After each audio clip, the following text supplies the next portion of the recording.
And I guess who's going to spend the morning, or at least the next hour with me? It's political commentator, former Conservative Special Advisor, Charlie Rowley. Welcome. Morning, Kevin. Thanks for having me. What a very upbeat welcome. Hello, that was. We're pretending we're wide awake. Now, actually, we are wide awake. I mean, sometimes it is hard to keep your eyes open at these ungodly hours. Been up since 3:30. When have you been up since? 4:30, a little bit later. Half four.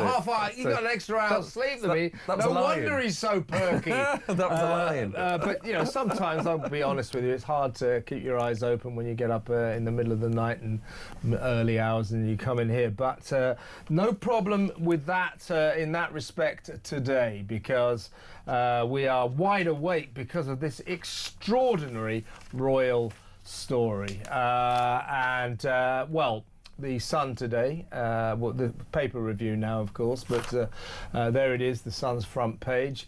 The Andrew, formerly known as Prince, one of the great all-time headlines, that, I'll tell you, it really is. Sun is the home of fantastic headlines. Used to work there myself years ago, and boy, we came up with some beauties. Right, and the Andrew, formerly known as Prince, this extraordinary statement from Buckingham Palace last night, which sealed his fate. I'll read it out to you because it is worth another listen. Right, His Majesty has today initiated a formal process to remove the style, titles and honours of Prince Andrew. Prince Andrew will now be known as Andrew Mountbatten Windsor. His lease on Royal Lodge has to date provided him with legal protection to continue in residence. Formal notice has now been served to surrender the lease, and he will move to alternative private accommodation. These censures are deemed necessary, notwithstanding the fact that he continues to deny the allegations against him. Very important sentence, that. Their Majesties wish to make it clear that their thoughts and utmost sympathies have been and will remain with the victims and survivors of any and all forms of abuse. Charlie, the form of abuse they're talking about is sexual abuse. And the person they're talking about is Virginia Giuffre, who is believed to have taken her own life as she was only 41. She did lead a very, very sad and tragic life, passed around from man to man, farmed out, if you like, by Jeffrey Epstein, or his madam, as she was then, Ghislaine Maxwell. One of her clients, if you like, said to have been Prince Andrew. In fact, what the hell? It was Prince Andrew, wasn't it? Prince Andrew denies this. He continues to deny that he sexually abused this poor little 17-year-old girl on 3 different continents. Who in the world believes him? It is him clinging on to that little boy lie that is partially responsible for his fate today. And in this statement, Charlie, from the King, the royal family, the King and the royal family, make it clear that along with the rest of us, they don't believe a word. And of course, Virginia Giuffre's book has just come out last week. It's called Nobody's Girl, and it chronicles in intimate and excruciating details what Andrew did to her on 3 different continents. I won't go into too many details, but she described him as an aggressive lover. Or lover is not the word, is it? An aggressive sexual abuser, obsessed with her feet. There's more details if you want to buy the book. The book is well worth a read. It's a very harrowing read. It's the tale of a poor girl from America, wrong side of the tracks, who ended up being passed around between rich men like a piece of meat. But the sentence that I think is really telling in this statement from Buckingham Palace, Royal Communications, Thursday the 30th of October, it says, after announcing that he will no longer be called Prince, he will lose all of his titles officially, it says, these censures are deemed necessary, notwithstanding the fact that he continues to deny the allegations against him. What they're saying there is, why do you continue to deny these allegations? It is the most pathetic and poignant aspect of this entire sordid saga. I think that's absolutely right, Kevin, and you've summed up what the whole nation is effectively thinking and will be thinking today on Halloween. Let's not forget a Andrew's Halloween horror. Exactly, a nightmare set of headlines for Andrew, and again, can't get away from the fact that he continued, and this is the thing, because he settled out of court with Virginia Giuffre, as you say, a nice sum of £12 million, so he didn't have a day in court. He's never been prosecuted, he's never been convicted, but he continued a relationship that he said he'd ended with Jeffrey Epstein, a man that was a convicted paedophile, that was rightly behind bars for the abuse and the trauma that he inflicted on young girls' lives, including Virginia Giuffre. There's no doubt about that. So Andrew continuing his relationship when he said he had ended it, the man is a liar. There's no doubt about that, because the timeline shows it. Yeah. And that is clearly why the royal family, I mean, it shouldn't have just been that, but that has become the tipping point of this saga, having been stripped of his dukedom, supposedly last week. Now he's being stripped of absolutely everything. Yeah, I want to ask you, get your thoughts on this, Charlie, as well, and you magnificent audience out there. Let me know what you think about this. This royal family, I like Charles. He's a nice guy, I don't like his green claptrap, but that's up to him, I suppose. I don't think he should impose it on us. We're told the royal family are supposed to be above politics, never be political. Well, old Charlie and William, I mean, they're green fanatics. They bombard us with their political views on the environment day in, day out. So they kind of break the rules there. But that notwithstanding, Charlie seems like a decent enough guy, nice bloke and all that. However, he does seem to me to be making up the rules as he goes along with Andrew. I think 2 weeks ago, was it 2 weeks ago, when he announced, or when it was announced, that Andrew would magnanimously cease to refer to himself as the Duke of York, Earl of Inverness, and also Baron Killalea, that's a Northern Ireland title. When that was announced, I think Charlie thought, oh yeah, well that should be all right. Well, it wasn't all right. The public, because then we subsequently learned, well, although he won't call himself the Duke of York, he actually still is the Duke of York. He still has those titles by law. We were then told, well, the king, is such a generous-spirited guy. It requires an act of Parliament to strip him of those titles, and the king doesn't want to bother busy MPs with such a trifling matter. And the public said, well, if it takes an act of Parliament, that's fine by us. We do want to bother busy MPs. And by the way, had it have been an act of Parliament, that would have swept through the House in about 10 minutes. Wouldn't have bothered them at all.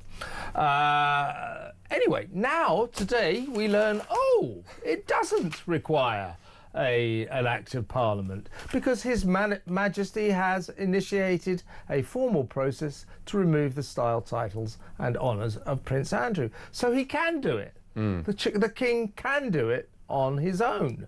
What is that about? I just think that, as I say, the King is a nice guy, I think. He's tried to be nice-ish to his brother, angry with him though he is. He tried to get away with, say, oh, don't worry, he won't call himself the Duke of York anymore. The public go, that's not good enough.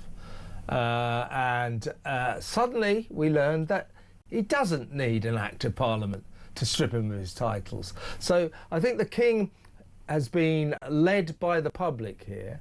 What the royal family is in, make no mistake, is a battle for its very survival. Andrew threatened the royal... A recent poll, incredibly, because of Andrew, revealed that 52% of British people would like to get rid of the royals, would like to get rid of the monarchy. That is unprecedented, and that's because of Andrew. That is why the King is doing this now, because he's finally woken up to the level of fury around the country about his sordid, dreadful, lying, venal brother. Again, Kev, no one could put it better. I'm on fire, you can't put. No one can put it better yourself. But you're absolutely right, and no doubt the pressure came from Prince William, who completely and utterly disowned Andrew at the recent funeral that was such a scene, wasn't it? The Duchess of Kent. Exactly, because he didn't want anything to do with Andrew. And I think the two of them, obviously, William's going to inherit the throne at some point in the future, and doesn't want any of this baggage, doesn't want any of this dark cloud hanging over his reign. And so I think he has probably been instrumental in talking to his dad and Charles and saying, look, as you said, the whole family is at stake here. Our whole legacy and the whole country is now turning against us because of one man who has been continued to be looked after by others within the royal family. He now needs to go. When the public discovered that he was still living in some grace and favour, it wasn't a 2 up, 2 down. It was a 30 up, 30 down. Yeah. Exactly. Paying peppercorn rent when the rest of us are still thinking, hello, that's not in tune with the British public, and that's not in tune with the British people. He needs to take a complete step back. But you're absolutely right. We were told that it would require an act of Parliament. And MPs were coming out to say, well, that would only take about 10 minutes. We'd actually, don't worry, Charlie, it wouldn't take long. Yeah, exactly. So now... But now we don't need one. Apparently he can do it himself. So, what King Charles is learning, or I'm sorry, sort of new anyway, what people around the world, particularly Americans, Kinsey Schofield will be in later, she understands it because she's a much greater royal expert than any of us put together. She's more British than the rest of us put together. She lives in California, spends all her time in Union Jack dresses and everything. But seriously, Americans, the king rules. What rules Britain? Well, of course, he doesn't, because we're a democracy. Parliament rules Britain. But what the king is learning, or learning a little more, shall we say, that in the end, the people rule the royal family. We dictate what they can and cannot do. And if we, the people, decide something needs to be done, the king had better obey us, and that's what he's done. That's what he's done. Yeah, and there will have to be some involvement of Parliament. I think it will now. I think lawyers are drawing up what they need to do, which they'll send some sort of patent letter to Parliament, and they will just sign it off rather than debate it in Parliament, whether they'll be passing a law or whatever they have to do. So there will be that parliamentary involvement, which is the sign of the people, because that is the democracy. That is obviously, as history tells us. So there will be that process, but it is more of a process rather than a demonstration of Parliament's muscles being flexed to say we are stripping Andrew of his. Well, the king is, contrary to what we were told, able to personally strip his brother of his title. So, I suppose it's a minor point, but it really irritates me. And I think the king has been trying to get, or the royal family, if you like, have been trying to get away with as little as possible on this, and they are learning fast, day by day, that the public won't have it. No. You're not just going to get away with, oh, it's all right, don't worry, he won't call himself the Duke of York anymore. That's not good enough. And by the way, here's another aspect to the debate that's been going on for a couple of weeks since he generously agreed not to call himself the Duke of York anymore. So all these experts are, what we've been told. Well, because, we could pass an Act of Parliament and get rid of the Duke of York and the Earl of Inverness and the Baron Kildare. But, of course, Prince, that's his birthright. You can't do anything about him being called Prince. Apparently today you can. And you're right. And I think what people will ask, who are the people that have been advising the royal family or advising Parliament or advising that is the case? I suspect, who knows, but I suspect because obviously the late Queen was on through for such a long period of time, the status quo would always have been, and her view might have been, I don't want to speculate on what she might have thought, but it might have been, we can't strip Andrew of his titles because by birth and as Her Majesty the Queen, as she was then, she's obviously passed that on to him by birth, so we can't do anything about it until somebody's now decided, oh, actually, let's look a bit deeper in this, constitution that we've got. Let's actually go through to subsection 26.1a. Found something. It's actually in the prerogative of the monarch, so the king or queen of the day, rather than by birth. So someone somewhere, I think, has done a little bit more research than what might have just been lazy, the status quo, because obviously Her Majesty the Queen was there for so long. So under her reign, that was obviously the case that it was passed on by birth. But if it is the case that it's at the hands of the monarch, whoever he or she may be at the time, then that's a complete game changer. And you could then ask, would that extend to other members of the royal family? Could it? Should it? Well, I know for a fact that there's a certain couple on the west coast of America who live in Montecito who are extremely disconcerted by these events because William and Catherine, the Princess of Wales, who, by the way, as you quite rightly say, Charlie, are big movers and shakers in these developments. William, much harder-hearted, or that's not fair, much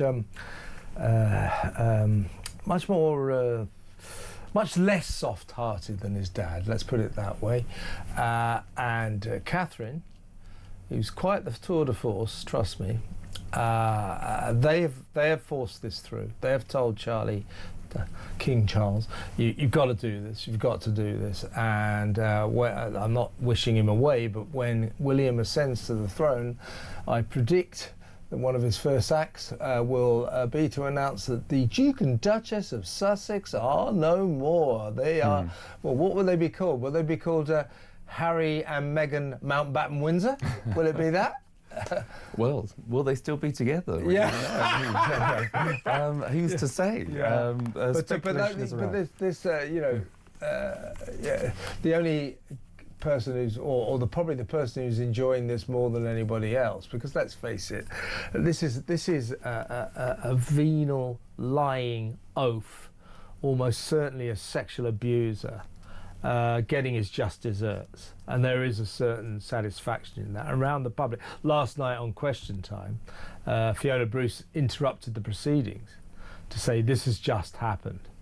Announced it, sort of said we're going to debate it right away, but the King has now said that, and the audience, the BBC Question Time audience, burst into spontaneous applause. So people wanted this. People are finding satisfaction in this, and I suspect that if the same thing happened to Harry, similar story. So you have been warned, Harry. Let's go to break. When we come back, we'll discuss some more elements of this. I mean, there are other stories around. We need to talk about Rachel Reeves later on, and several other important stories. But this is pretty massive, I think you'll agree. And when we'll come back, we'll talk about the domestic arrangements of Andrew and Sarah Ferguson. As I said in my monologue, I mean, this is seismic, Charlie. Sarah Ferguson, the former Duchess of York, Fergie, has been told that from now on in her life she's going to have to make her own arrangements. I mean, that is just shocking, isn't it? I mean, you mean like a normal adult? No one's going to pay for stuff? No one's going to buy her homes? Oh, that's extraordinary. I wonder how she'll cope. Badly, I hope. We're going to break. We'll be back in a moment.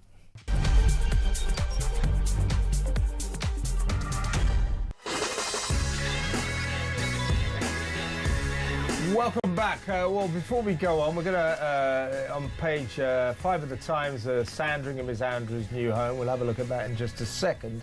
But who can forget Andrew's triumphant interview with Emily Maitlis on Newsnight 2019. That was, here he is,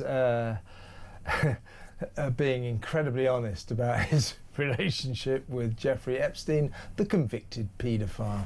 I went to see him.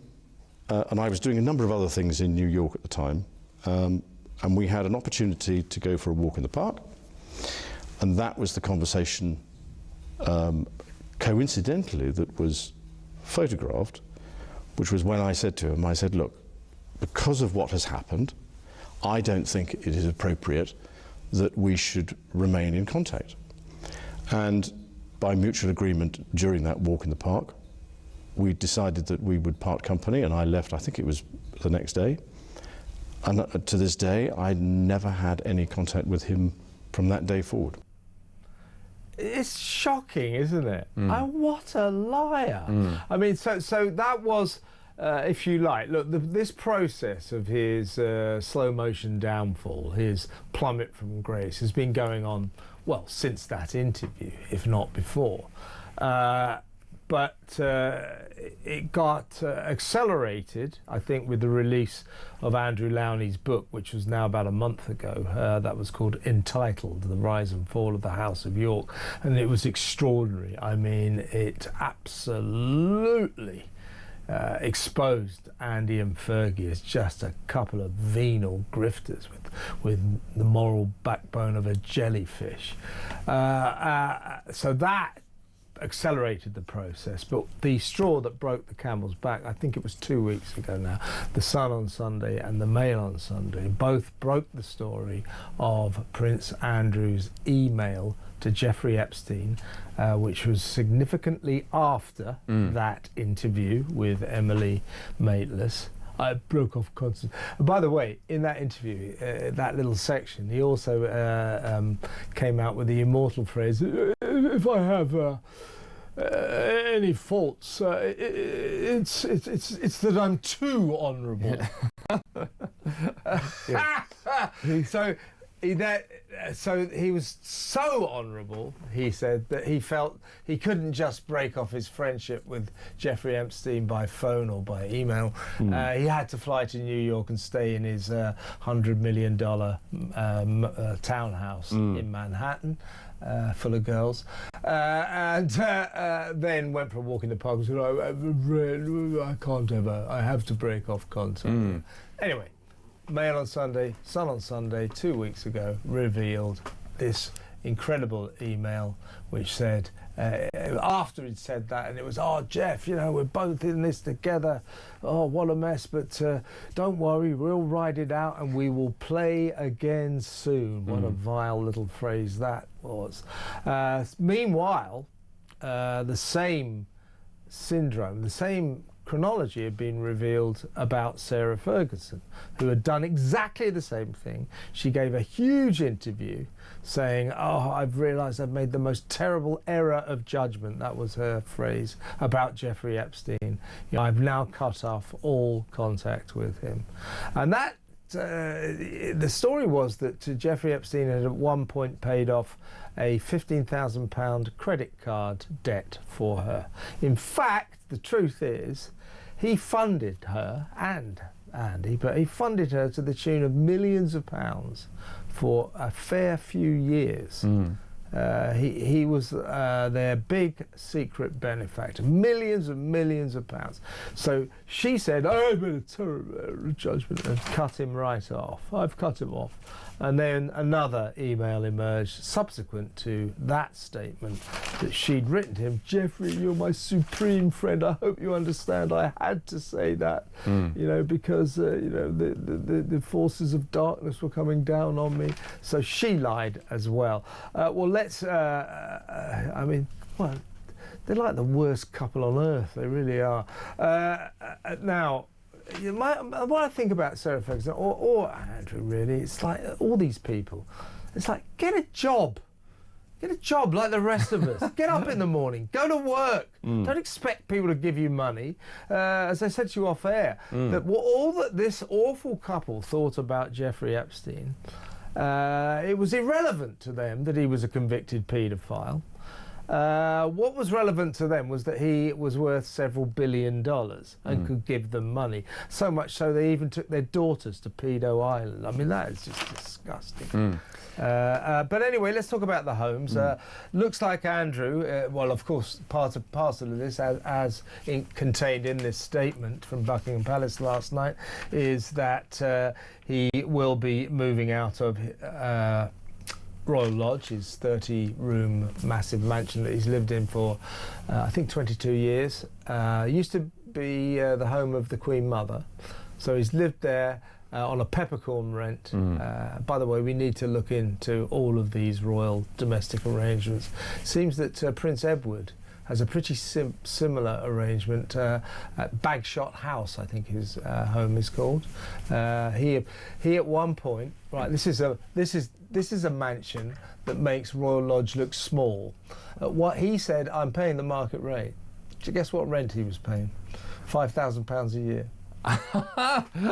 And then it went up to 90,000, right, which is still damn cheap. Yes. You know, and we're not allowed to see.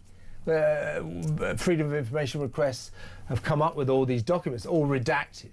So the royal family still reserve the kind of privileged, entitled right to keep their finances secret from the public, and we fund them. And that's why the Royal Lodge is a public issue, is because it's not in the end just owned by the royal family. The taxpayers have a stake in the royal estate, and so therefore our money was at stake in terms of the tenure of Royal Lodge. So this is why the king had to act. Anyway, the king now is going to give his brother a little house on the estate in Sandringham. It may be the cottage lodge that Prince Philip used to secrete himself in. Apparently when Prince Philip was there, it was full of books about UFOs. He was obsessed with UFOs, unidentified flying flying saucers and all that. So he may live in that, but there's another house on the estate that actually the public can rent. It's sort of Airbnb kind of place. They may give him that, but I think, you know, and of course the king will give it to him for free. And again, I just think, well, if I was the king, I said, look, mate, you know, I think the game is up. You're going to have to learn what it's like to be a grown-up. Go and find your own place. Yeah, and look, many people have lots of sympathy with that. And like the place on the Sandringham estate, as you say, whether it's there or York Cottage and other suggested residents, that's used by lots of staff as well. So it's about 200 people that work on the estate. So they all, or some of them, live there as well. So it's not a private residence for Andrew, by no means. But you're absolutely right. You know, I mean, apart from him being a national security, risk, which has also been floated with his links to China, can he go and get a job? Can he go and do anything else? I suspect not. And I think the king is, as a brother, more than a king, saying, right, you're out of the royal equation. You're gone. All your titles stripped. Finny, no more, finished. The curtain has come down on your royal prerogative, your royal titles and all the rest of it. But as your brother, I own that estate. I'm the king that sort of generates a lot of income to this country as being the king through tourism and all the great causes. So you are just going to be my tenant. As my brother, you're going into that back bedroom and you're staying there and you're keeping stum. The king's going to say to you, I've got you this little house on the Sandringham estate. You can live there for free. There's one catch. We're going to weld the front door so you can't get out. But that essentially will be what the king said. I want you to stay there. I don't want you to just be seen in public anymore. That's what this is all about. But meanwhile, Sarah Ferguson, this is... it has been made clear.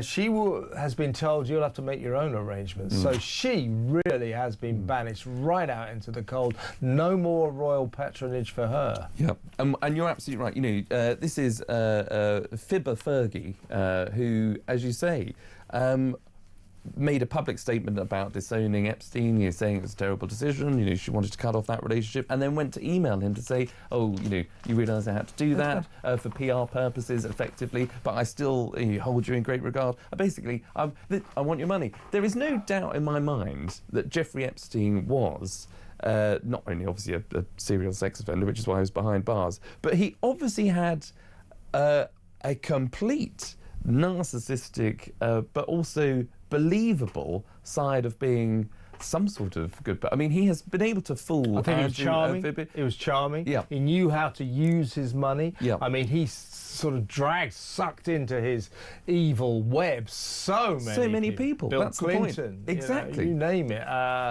Donald Trump was a mate of his for a long time. Donald Trump, got to stress this, Donald Trump's saving grace, if you like, is that he never went to Pedo Island. He was never on the passenger manifest of the Lolita Express, Jeffrey Epstein's private jet that used to fly down there regularly, full of VIP men for a fun time. Yes. Daily Mail page 4, just before we go to break, Andrew faces private prosecution.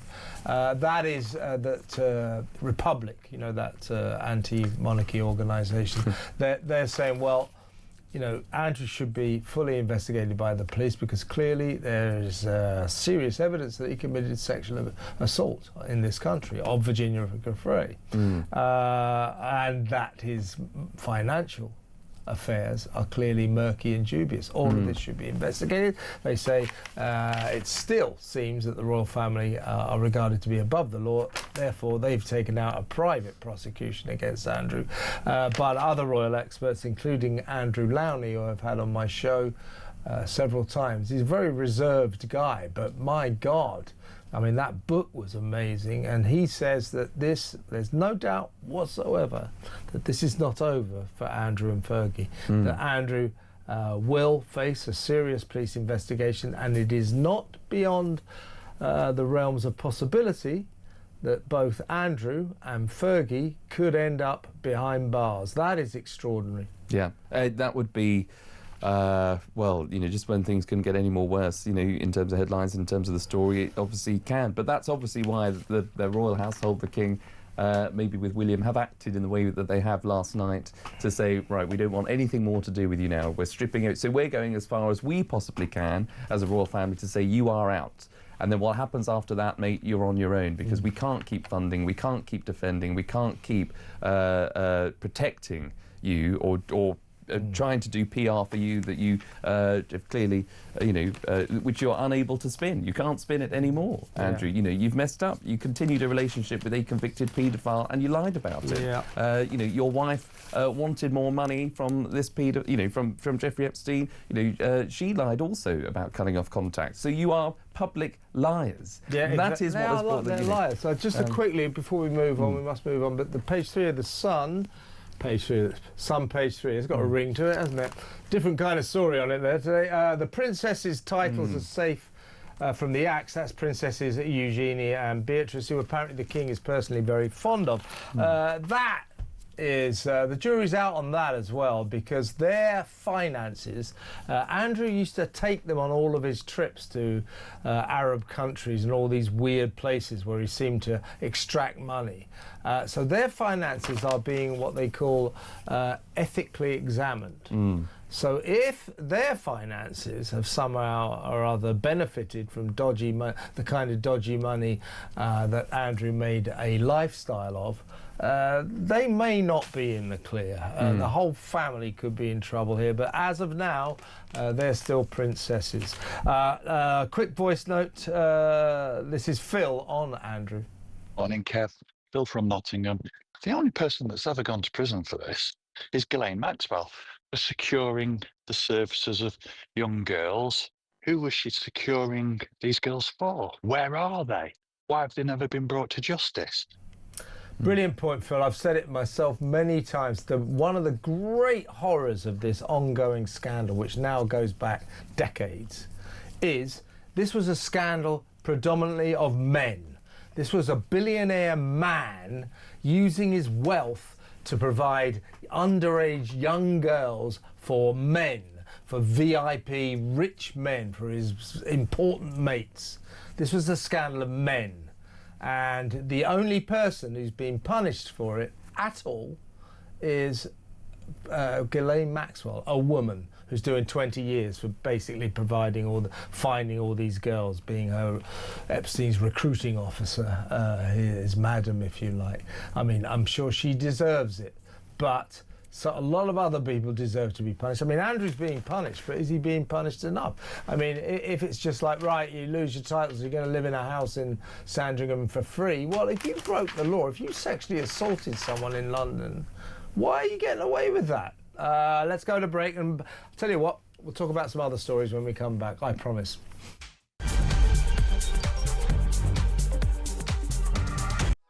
Welcome back. Well, I said that we were going to talk. I'm still with Charlie Rowley, of course, former Conservative special advisor, political commentator.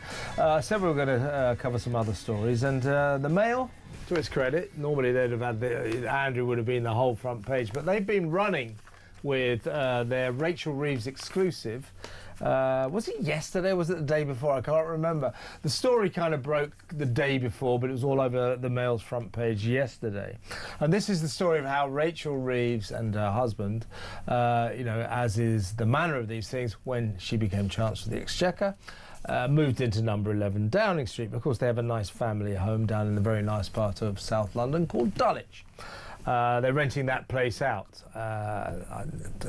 Some estimates are for about 70 grand a year. Some say three. I heard £3,000 a month. £3,000 a month for a house in South Dulwich. I don't think so. 70 grand a year, and the story originally was, oh my God, she failed to apply for a landlord's licence, which you have to do in the borough of Dulwich. It costs £900 a year. And therefore, having rented this place out, she's breaking the law. So she said, oh, really sorry, no one told me. I'll immediately make amends. And of course, in the manner of these things, I write to the Prime, oh, there's been a terrible oversight. Yeah, when MPs break the law, it's an oversight. It's always an oversight. So there's been an oversight. I've immediately taken steps to sort this situation. Prime Minister, what a magnificent display of honesty and integrity by you. In the circumstances, your apology draws a line under the whole affair. And you think, well, you know, I wish we all could have a Prime Minister to exonerate us when we break the law. Why do they get special treatment? But that seemed to sort of be the end of the matter. Then it emerges that, in fact, she had been told that the letting agents had told her, well, you do need this licence. And then they didn't sort of press the issue, because apparently it gets complicated. Apparently the letting agent, the actual letting agent, the member of staff dealing with this, suddenly resigned and the whole issue was forgotten. So Rachel and her husband never did get this licence. But Rachel said, well, nobody told me. And obviously she got onto the letting agent, you know, last couple of days. Oh, look, can you tell them that it's not really my fault? So the letting agents have sort of issued this grovelling apology to say, oh, absolutely, yes, we did tell, or we didn't tell Rachel Reeves because this member of staff quit. Or we did tell her, but then this member of staff quit and we didn't follow this up. So the story's changed. Her saying nobody told me, that was her first story. The next day, the letting agent said, well, we did tell her, but I'm afraid we didn't press the issue because this member of staff. So the story's changed.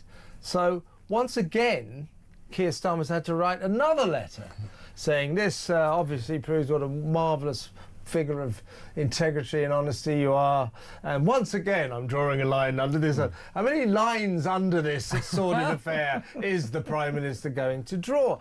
The main point about this is she wasn't telling the truth day one, and the story has changed, and the Prime Minister keeps exonerating her.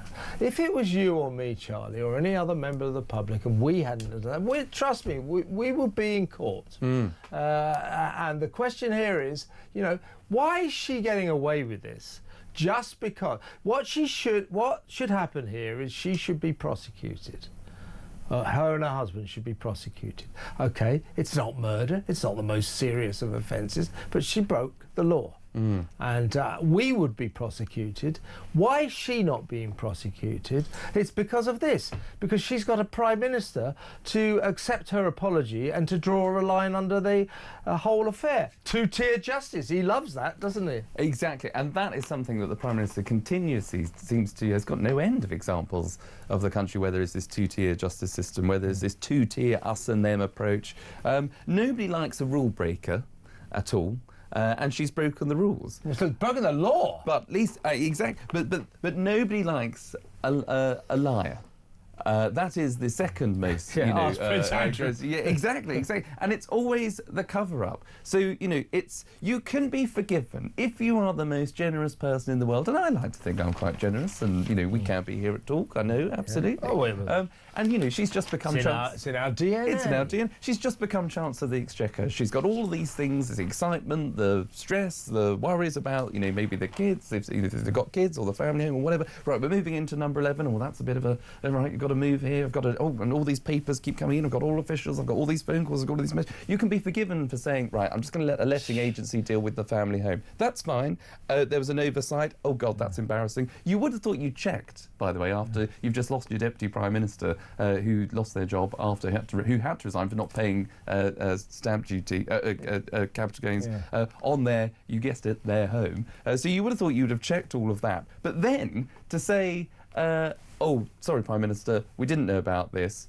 Really sorry. I mean, but they did know about it. That's the cover-up, and that's why I think the front page of the Mail are absolutely right to continue going after. Yeah, her story is changing. She's written 2 letters. Oh, today we discovered this other correspondence that I didn't remember. It's like, come on. She would have known. She's been lying again. She would have known. Here's the Home Office Minister, Sarah Jones, defending Rachel from accounts yesterday on the BBC. She made a mistake. She didn't know she had to apply. As soon as she knew, she applied, she rectified the mistake, and she told the Prime Minister, she told the authorities in Parliament, she did everything as she should. She rectified the mistake, and she's apologised for it. And let's quickly, before we go to break, this is Rachel Reeves back in 2021, getting very high and mighty and pious about rule breakers. And it now turns out that the very people at the top of government making these rules for everybody else didn't think that they applied to them. All right, can I ask you... don't think that we can have a situation where there's one set of rules for one group of people and another for everybody else. Can I ask... Ooh, well, the story, so it's okay when they do it. That's terrible. When you do it, Rachel, that's just fine. Just write a letter to the Prime Minister. Well, 2. I wonder what letter she's going to write. Oh, I found another correspondent. It seems the story's changing. Well, you never forget, Keir. You never believe it, Keir, but I've forgotten again. Oh, well, I can draw a line under it one more time. Go for a hat-trick.